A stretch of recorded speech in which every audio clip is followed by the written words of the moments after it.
Hey guys, Randy with Pete's RV TV today. Another quick tip segment for you. Today I want to talk a little bit about solar. So I'm in one of my favorite places. I'm actually in Nashville, Tennessee currently. I'm at Jayco's Homecoming 2022. And one of the things that it's kind of a common thread that I've seen in the industry this year, and I've got tons and tons of response from customers about it, is solar.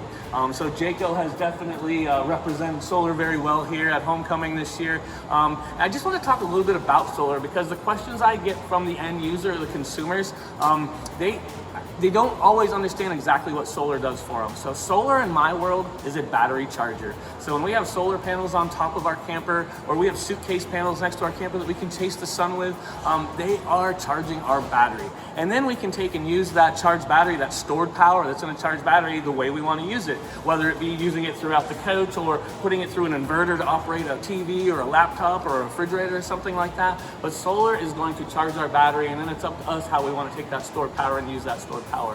One of the other things that's commonly overlooked about solar is what it does for our batteries when we're not using our campers. So I have many customers that when they get home from a camping trip, the kids' clothes and everything come out of the camper, and the camper gets kind of cleaned up a little bit, and it gets put into the backyard until the next camping trip, which may be a week, a month, 2 months later down the road, depending on how your lifestyle is, depending if you can get in a campground nowadays, right? But while that is happening, if you don't unhook your battery, there's parasitic draws inside your camper that will actually kill your battery in 3 to 5 days. A sulfation will take place, and that battery will actually hold less of a charge than it once did.